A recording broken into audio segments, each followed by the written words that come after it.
Egipto. Año 1200 a.C.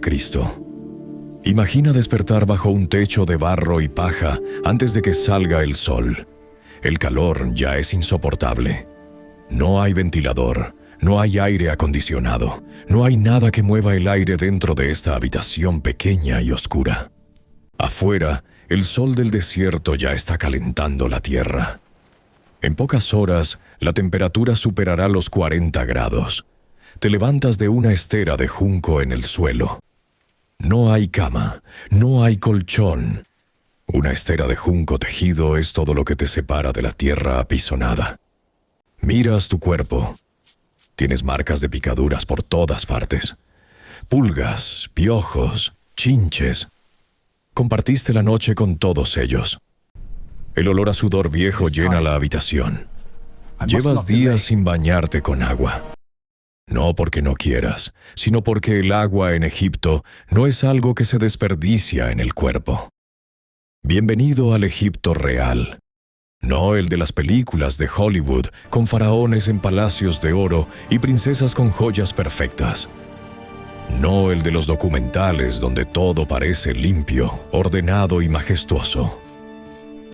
El Egipto real, donde el 90% de la población vivía y moría en condiciones que hoy te resultarían imposibles de soportar. Sin agua potable garantizada, sin medicina efectiva, con parásitos en el cuerpo desde que nacías, con el calor del desierto como enemigo permanente, y con una de las religiones más obsesionadas con la muerte que ha producido la humanidad. ¿Quieres saber cómo era realmente vivir en Egipto en el año 1200 a.C.? Agárrate, porque lo que las pirámides no te cuentan va a incomodarte profundamente. Hablemos primero del cuerpo, porque en Egipto el cuerpo era un campo de batalla permanente. El calor extremo lo complicaba todo. En el Alto Egipto, las temperaturas en verano llegaban a 45 grados. Trabajar bajo ese sol, sin protección solar, sin agua suficiente, sin ropa adecuada, era enfrentarse a la muerte lentamente. ¿La ropa? Aquí viene la primera sorpresa. La mayoría de los egipcios comunes, especialmente los hombres trabajadores, usaban muy poca ropa. Un simple taparrabos de lino. A veces nada. Los niños hasta los 12 o 13 años frecuentemente iban completamente desnudos. No por cultura sexual, sino por pura practicidad ante el calor brutal. El lino era la tela principal. Se hacía con la planta del lino que crecía junto al Nilo. Era más fresco que la lana, más ligero. Pero el lino sin teñir se ponía amarillento rápidamente con el sudor. Y lavarlo era un proceso largo y costoso. Entonces la mayoría simplemente lo usaba hasta que se caía a pedazos. Ahora los parásitos. Esto es importante. Los estudios de momias egipcias han revelado algo que los libros de historia no mencionan. Prácticamente todos los egipcios tenían parásitos intestinales. Todos, sin excepción. El esquistosoma, un gusano parásito que vivía en las aguas del Nilo, infectaba a cualquiera que entrara al río. Y todos entraban al Nilo. Era su única fuente de agua. El gusano penetraba la piel, viajaba al sistema digestivo y vivía ahí durante años, causando dolor abdominal crónico, sangre en la orina, debilidad general, anemia, lombrices intestinales, tenias, parásitos de la piel. Los egipcios vivían con todo esto como parte normal de su existencia. Los dientes. Las momias revelan desgaste dental extremo. La causa, el pan egipcio. La harina se molía con piedras de arenisca y pequeñas partículas de arena y piedra terminaban en el pan. Comer pan todos los días significaba literalmente moler tus propios dientes lentamente. A los 30 años, un egipcio común tenía los dientes tan desgastados y dañados como los de un anciano hoy. Y sin dentistas, sin anestesia, el dolor dental era un compañero de vida permanente. Todo en Egipto giraba alrededor del Nilo. Todo. Sin el Nilo, Egipto no existe. Es simplemente desierto. El río lo era todo. Agua para beber, para cocinar, para regar los campos, para transportarse, para pescar. El Nilo era la vida. Y también era la muerte. Esa misma agua que bebían estaba llena de parásitos. El esquistosoma que mencionamos vivía en el Nilo. Los cocodrilos vivían en el Nilo. Los hipopótamos vivían en el Nilo. Pescar en el Nilo significaba exponerte constantemente a ser atacado, a infectarte, a ahogarte. La inundación anual del Nilo era el evento más importante del año egipcio.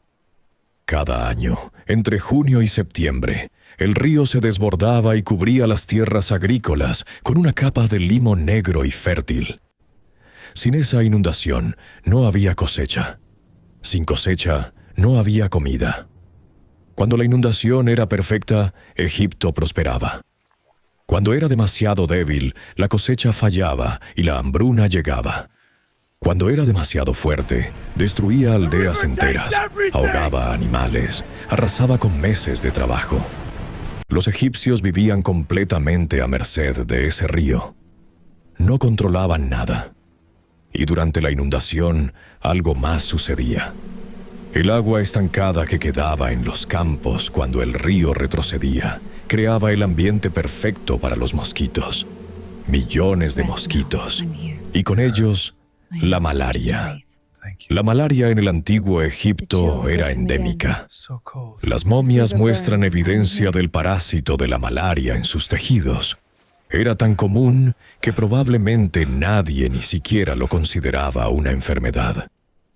Era simplemente parte de vivir junto al Nilo. Fiebres, escalofríos, debilidad extrema periódica. Para el egipcio promedio, la malaria era tan normal como el calor del desierto. Una más de las batallas del cuerpo que se peleaban todos los días. ¿Qué comía un egipcio común en el año 1200 a.C.? Pan. Muchísimo pan. El pan era el alimento base absoluto de la dieta egipcia. Se hacía con trigo emmer o cebada, granos que crecían en los campos inundados por el Nilo. Se molía, se mezclaba con agua del Nilo, se dejaba fermentar y se horneaba en pequeños hornos de barro. El problema que ya mencionamos. Las partículas de arena y piedra del proceso de molienda terminaban en el pan. Comerlo todos los días destruía los dientes, pero no había alternativa. Además del pan, la dieta básica incluía cebollas, ajo, puerros, lentejas, habas, pepinos, vegetales simples que crecían junto al Nilo. La cerveza era la bebida principal, no el agua. Porque la cerveza fermentada era más segura que el agua del río, aunque nadie entendía exactamente por qué. La cerveza egipcia no era como la cerveza moderna. Era más parecida a una papilla líquida, espesa, con granos flotando. No muy alcohólica, pero nutritiva. La bebían hombres, mujeres y niños. Era parte de la ración diaria de los trabajadores. ¿Y la carne? La carne era un lujo casi exclusivo de los ricos y los sacerdotes. Un trabajador común podía pasar semanas sin ver carne. Cuando la había, era principalmente pescado del Nilo, pato o ganso. El buey y el cerdo eran para las élites y las ceremonias religiosas.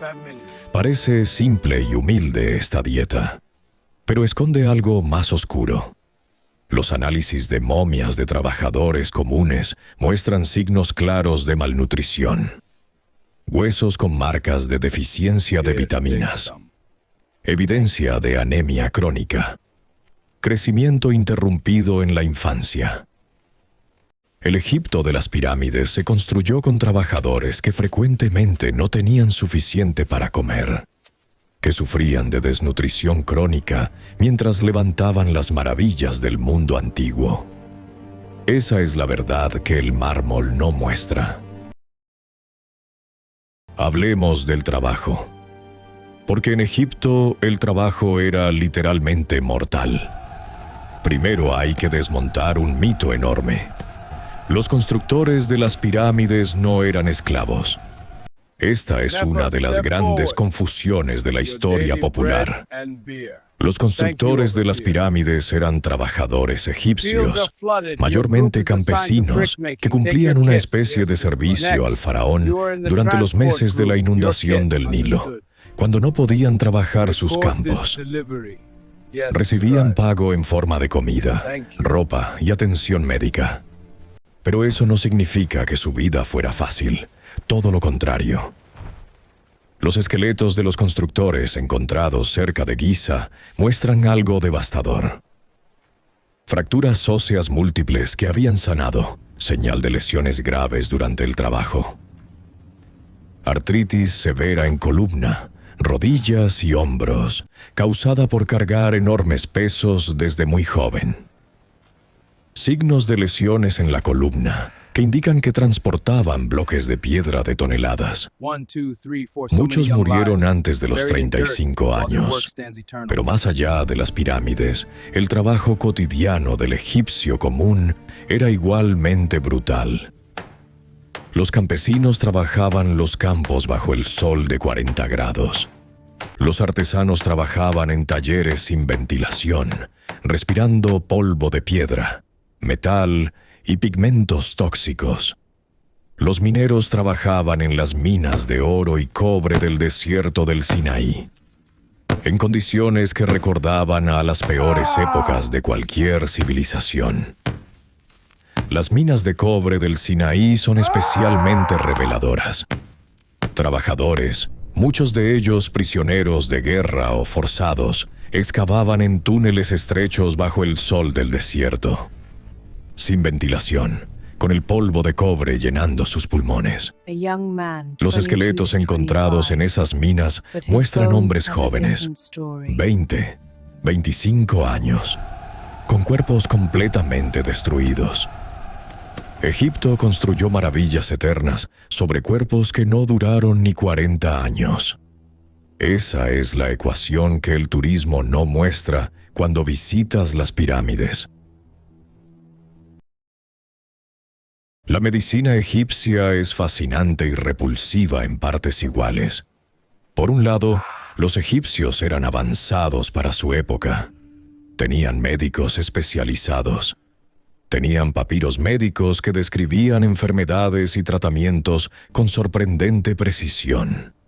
El papiro Edwin Smith, escrito alrededor del año 1600 a.C., describe procedimientos quirúrgicos para tratar heridas y huesos rotos con una lógica que anticipa la medicina moderna.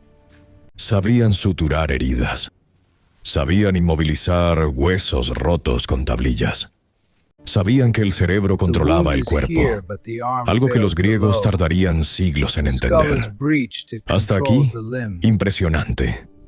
Pero ahora la otra cara. Los tratamientos egipcios mezclaban este conocimiento médico real con magia religiosa y con ingredientes que hoy nos resultan imposibles de creer. ¿Infección de piel? El tratamiento podía incluir excrementos de cocodrilo aplicados directamente sobre la herida.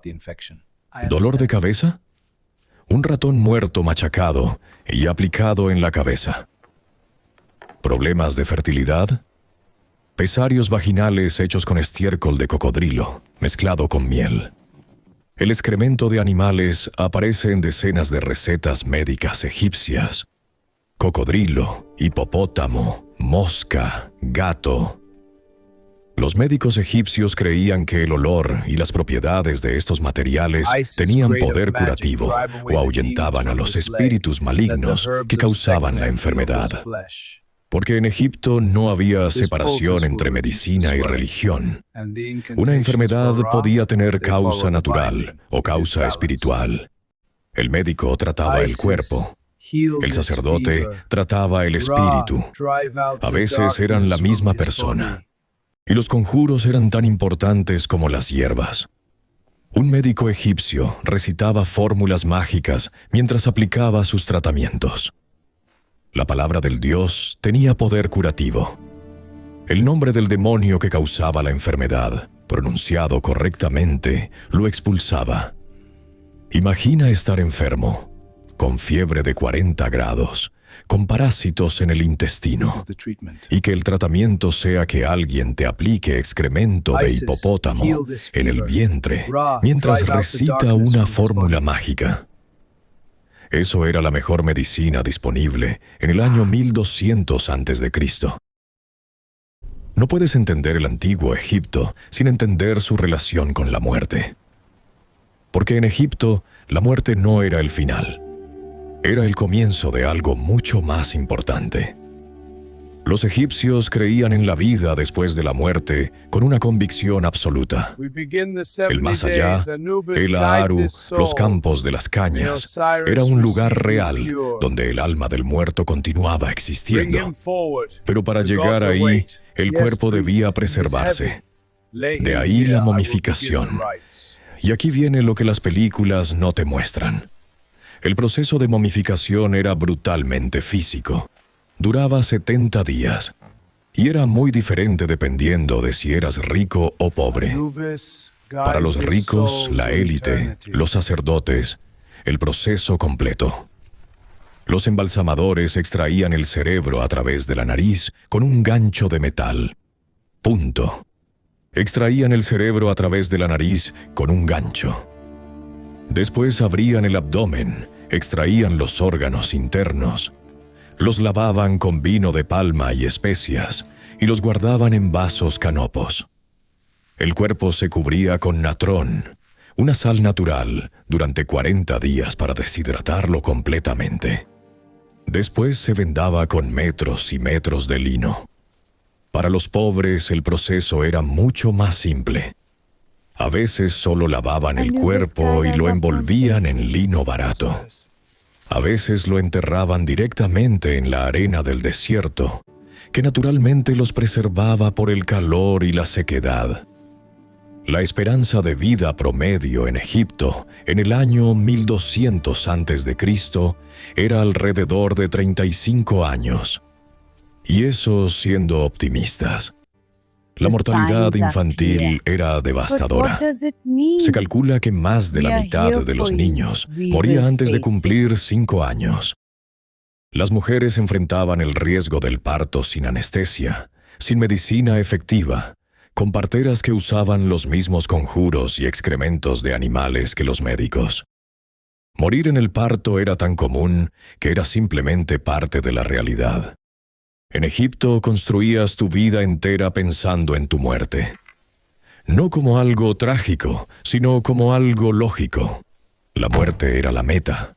La vida era la preparación. Y para la gran mayoría, esa preparación era breve, dolorosa y miserable. Egipto. Año 1200 a.C. Una de las civilizaciones más extraordinarias que ha producido la humanidad.